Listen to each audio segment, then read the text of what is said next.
If you really want to see silver outperform gold, well, the scenario I'm about to share with you could be the beginning of it. Yep, that's right. Another silver squeeze. Let's talk about it as we explore.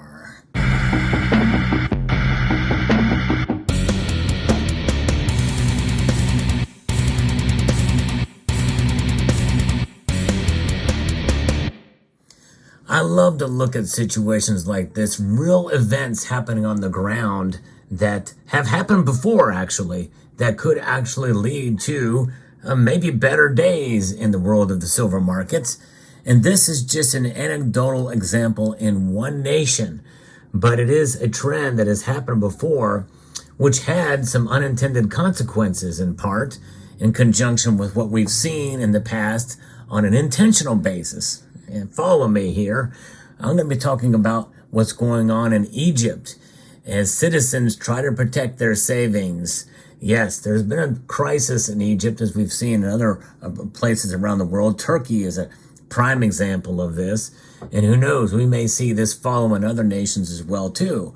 I'm going to be referencing an article here from the Middle East Monitor that basically talks about replacing gold with silver in transactions. Yeah, that's right. Egyptian women traditionally receive a gold jewelry set, or what's known as a shapka, on their engagement.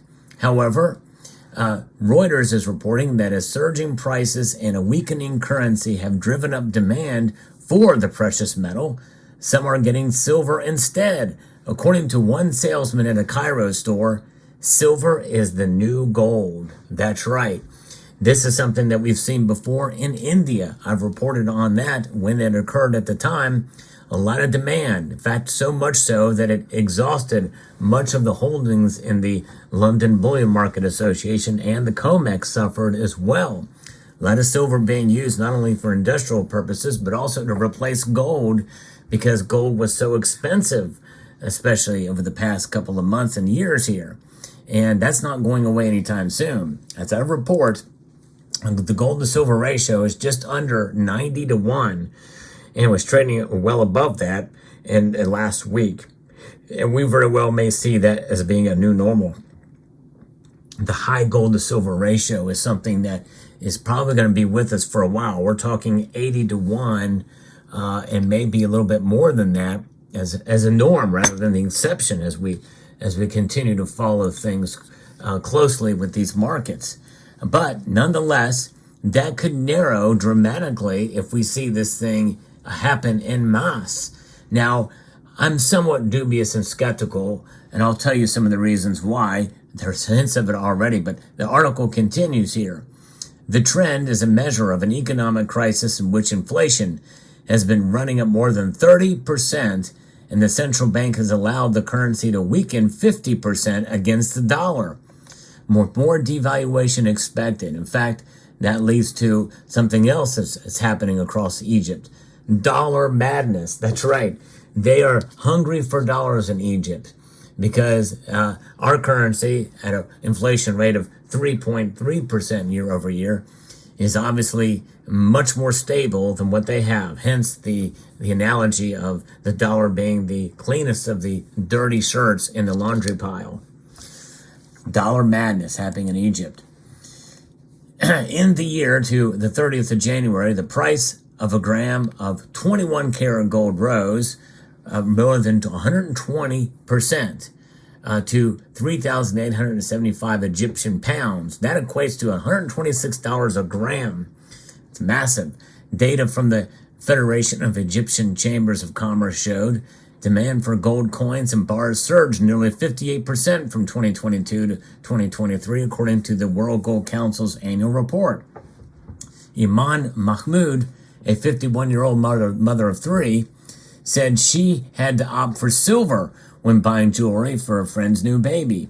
A small 18-karat earring weighing less than a gram is more than 3,000 pounds. I can't afford that as a gift anymore. So I bought a silver necklace for about $1,900, she explained. It's not the same, I know, but it still has value. Boom. She recognizes that value is key, and it's entrenched in their society. All societies of the East, they're looking for something not just beautiful, but something that has a value that transcends fiat currencies, where there's pretty much a revolving door of inflation going on there. We see that in Turkey, and of course, I've reported on Egypt in the past. We know that it's a nation as well that's hurting, and this is another example of that. But it's ingrained in their culture to have these kind of pieces. And we saw that in India dramatically, that has occurred with them substituting gold for silver pieces because of the price.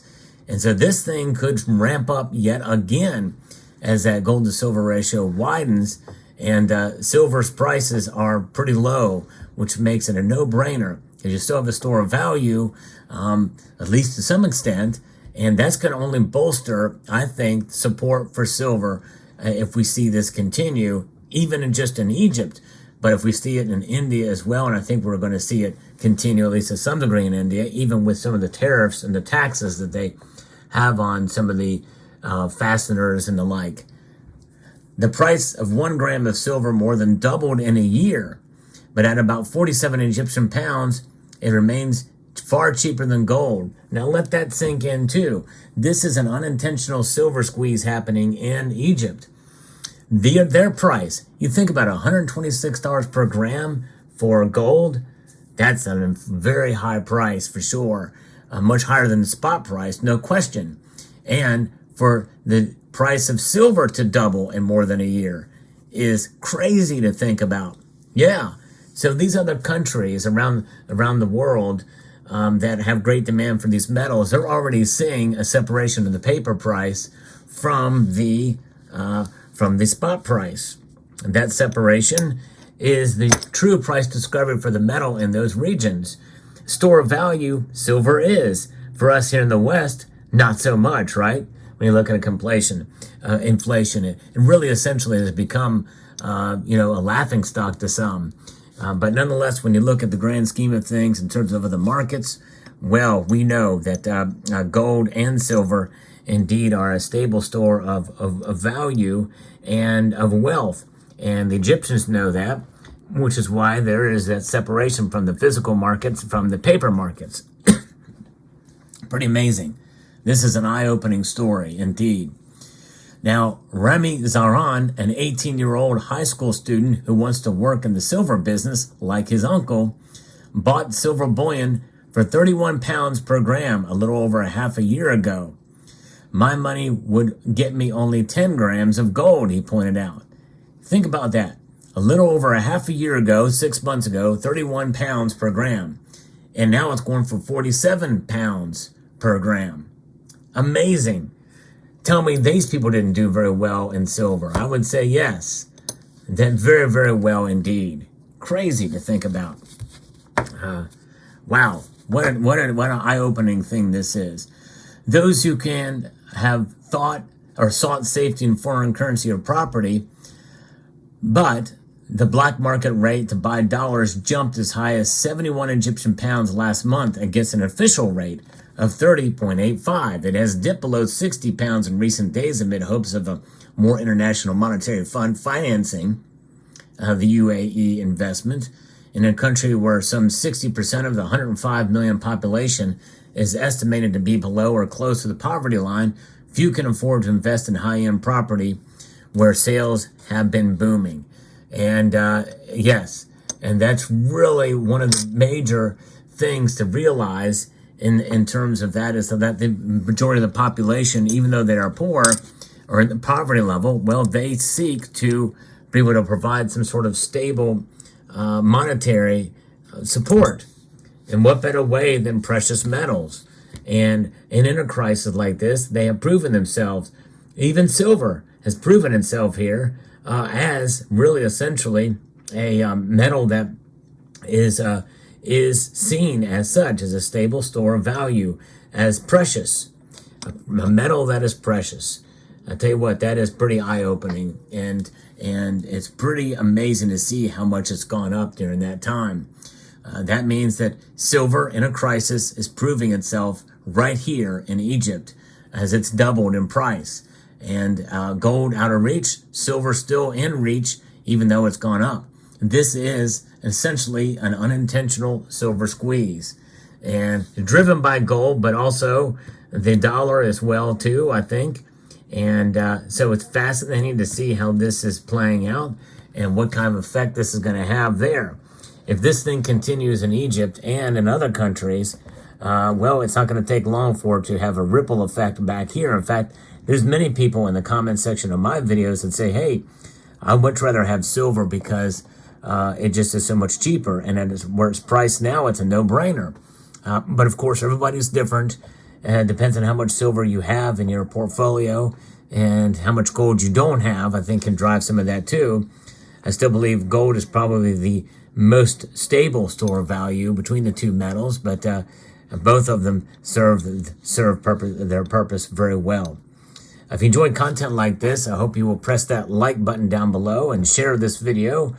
I'm trying to grow the channel if I can, so appreciate everybody taking the time to watch. And I would like to extend a multitude of gratitude to each and every one of you for being here and taking the time to watch this video. I hope you found it informative, insightful, and educating. I'd like to extend a multitude of gratitude and encourage you to please rate, share, comment, and subscribe.